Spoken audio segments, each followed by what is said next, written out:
We got Cormac finally this morning, the Frost Relic in the Shard Shop. I could not be happier. Max that guy out, and I'm telling you, he's an absolute unit. If you see his Frost Relic in the Shard Shop, don't be shy, pick that up. He does a lot for your team, and he is the master of AoE damage.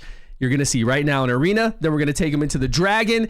Dragon Stage 9, he's still going to do some great work there. If there's more targets, he does more damage. That's how he works. Even when there's one target, he still does great damage, and he applies amazing debuffs. Oh, and he can heal your team a little bit, and he's also extremely tanky. He just is. He's just a tanky old dude that can do a lot of damn damage. If you look down at the numbers, like look at the very bottom right where it says total numbers done, you're going to see 55,000, 30,000 because he's taking another hit with the strife set. Here we go. Let's see what happens. This one's a little bit longer because they're going to do a lot of counterattack. He did get frozen, but we had Gillian in there to remove that abnormal status effect. So he's ready to go in there and do some work right about now. See what he does. Yeah, down at the very bottom right, you see the number? Total number done. 58,950. Gets an additional turn because we got a kill. Boom, boom, again. He's got a really cool passive that gives him an additional AoE hit that applies decrease evasion. Evasion down of 80%. We're going to use it on that dragon when we go to fight him, and we're going to use it right now on K. And then, of course, Cormac also has a speed lead. 20% additional speed in Arena and in story mode. So if you're new, that additional story mode speed will help you take control and maintain control. And of course, speed is always welcome in Arena. There it is. Massive damage. Now we've got up that debuff. 80% evasion rate down. Now Kay can't dodge. She's not going to do all that dodging and take effect of her Chivalry 8 and then take turns over turns over turns. No, she's dead. All right, let's jump into the dragon and then we'll go over his specifics, how I geared him. If you do see his Frost Relic, get that Frost Relic. Only the Frost Relic. Any other form of Cormac just can't compete with that.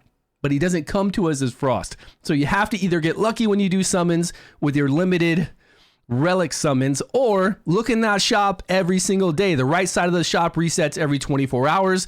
The left side resets every week. Bedivere obviously is the #1 broken damage that we have in King Arthur. And it's a little too much, but I don't really want to get into that right now. Let's just focus on what Cormac can do for us. I'm going to skip forward a little bit because Bedivere is basically going to clear these guys out. When we get to the dragon, I need Cormac to take everything out, right? The more targets there are, the more damage he's going to do. So when the dragon gets to where it has 2 wings or a tail and a wing, this is where I need Cormac to kind of bring his damage in because Bedivere is going to do the rest. Bedivere is going to get this guy to go through the phases, hit the dragon enough to make him go into his each individual phases, and then I need Cormac to clean up. Now, normally I don't need him to clean up this good, but in this battle, right before I started recording, he just took care of business for me because Bedivere was dead. And like I said, Cormac is a very tanky DPSer.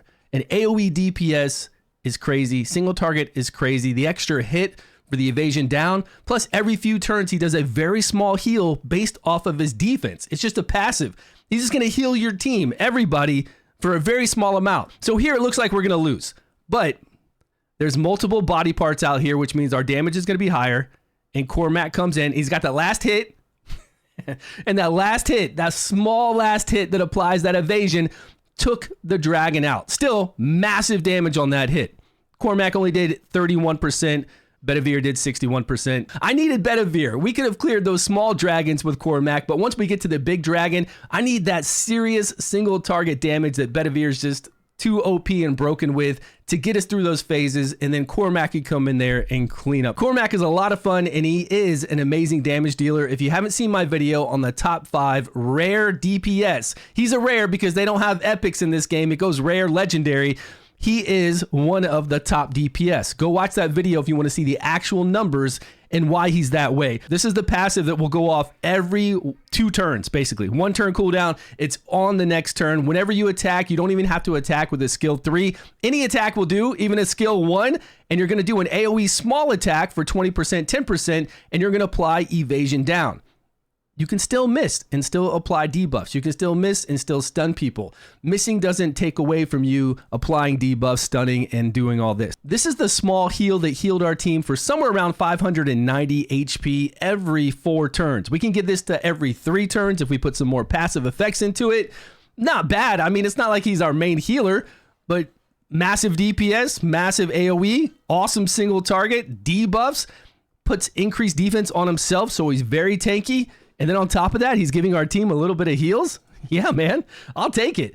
Here is what it's all about. This is huge. Gawain's crying over this. Gawain, a legendary, is crying over this 306%, which will go up to 366% AoE damage, plus 406% if there are 3 targets out there, plus 18% defense. So more targets, more damage, but even a single target at 300, and once I get this maxed out, 366 plus the 7 plus the 3, not much on that little additional hit, but it's still massive damage compared to all the other DPS heroes that we have out there. Again, go watch my video on the top 5 and you'll understand what I'm talking about. I need books. We need some books to get this because I've been hitting everything else. We're almost there. We've been doing a really good job. We could have gone more into that skill too. I think this is really nice. I am happy with the damage that he's putting out. Extremely happy with it. I've got him in a attack set along with crit rate, and then I've got him in a strife set. So when we kill something, we can take an additional turn.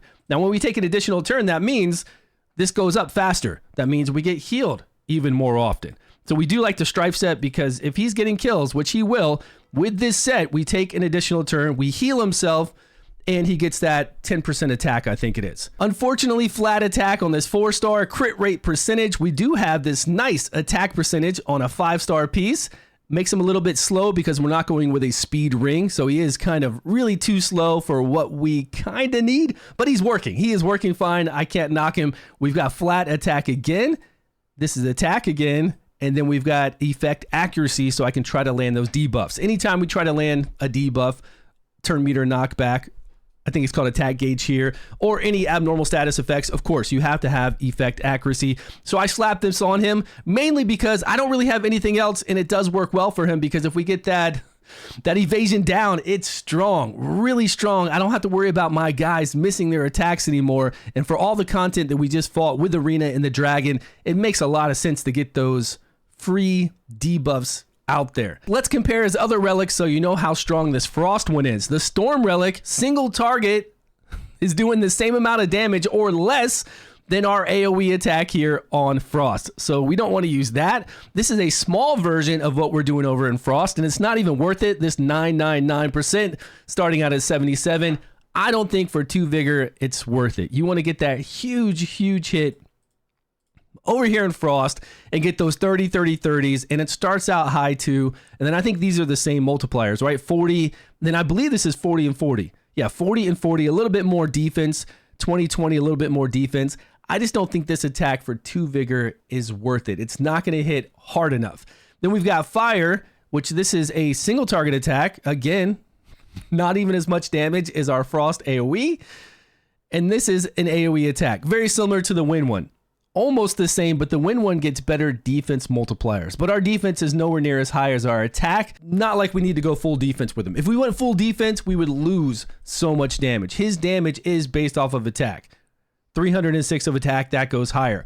The only multiplier we get with defense is very low. Now our heal is based off of defense, but we're not going to run this guy around defense. Unfortunately, if everything was based off of defense, then yeah, this would be so cool to get even more off of this. This is just icing on the cake to get this small little heal every 4 turns now. And then once I do, I'm going to max this out. It will be every 3 turns. I'm loving Cormac. You guys let me know what you think about him down below. I hope you're having a great time with King Arthur Legends Rise. Come and join our Discord. That's down below as well. And I'll see you guys all in a video soon.